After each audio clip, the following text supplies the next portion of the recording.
نئے administrator Karachi safe الرحمان کون ہیں؟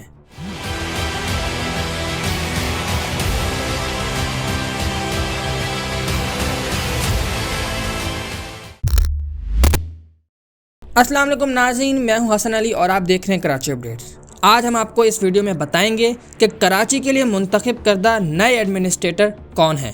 ڈاکٹر سیف الرحمان کو کراچی کا نیا ایڈمنسٹریٹر مقرر کیا گیا ہے، جن کا تعلق پاکستان ایڈمنسٹریٹو سروس سے ہے۔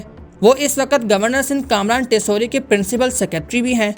ڈاکٹر سیف الرحمان دسمبر 2020 سے اب تک گورنر سندھ کے پرنسپل سیکرٹری کے خدمات انجام دے رہے ہیں۔ اس سے قبل وہ اکتوبر 2020 سے دسمبر 2020 تک حکومت سندھ کے سیکرٹری سروسر رہے۔ ڈاکٹر سیف الرحمان اپریل 2018 سے ستمبر 2020 تک بلدیہ عظمیٰ کراچی کے کمشنر بھی رہ چکے ہیں۔ اس کے علاوہ سیف الرحمان 2012 سے 2015 تک کراچی کے ضلع وسطی کے ڈپٹی کمشنر کی حیثیت سے خدمات انجام دے چکے ہیں۔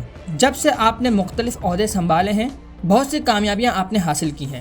سپریم کورٹ کے حکم پر امپریس مارکیٹ، صدر گارڈن، اولڈ سٹی کراچی، چڑیا گھر اور آرام باغ کے اطراف کے علاقوں میں کئی دہائیوں پرانی غیر قانونی تجاوزات کو پرامن طریقے سے ہٹانا بھی انہی کی کامیابیوں میں شمار کیا جاتا ہے۔ انہوں نے عباسی شہید ہسپتال میں جدید ترین کورونا دیگر امراض کے لیے تحقیقی مرکز قائم کیا۔ ساتھ ہی سپریم کورٹ کے حکم پر کڈنی ہل میں گزشتہ 60 سالوں سے موجود غیر قانونی تجاوزات کو بھی ہٹایا۔ ڈاکٹر سیف الرحمان نے کراچی کے شہریوں کے لیے پارک، اربن فارسٹ تیار کیا، جہاں 2 لاکھ سے زائد پھل اور دیسی درخت لگائے، جس نے شہر کراچی کے ماحول پر مثبت اثرات مرتب کیے ہیں۔ آپ کی تعلیمی قابلیت زیر غور ہے۔ آپ نے کولمبیا یونیورسٹی سے گریجویٹ کیا اور امریکہ سے معاشی پالیسی مینجمنٹ میں ماسٹر کی ڈگری حاصل کی۔ اس کے علاوہ انہوں نے Agha Khan university health policy and management میں اپنی ماسٹر ڈگری بھی مکمل کی ہے۔ ساتھ ہی پبلک ایڈمنسٹریشن اینڈ مینجمنٹ میں جامعہ کراچی سے PhD کی ڈگری حاصل کی۔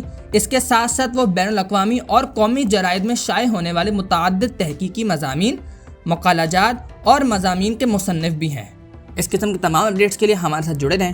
پھر ایک نئی ویڈیو کے ساتھ ملاقات ہوگی۔ اپنے اور اپنے اہل و عیال کا خیال رکھیے۔ مجھے اجازت دیجیے، تب تک کے لیے اللہ نگہبان۔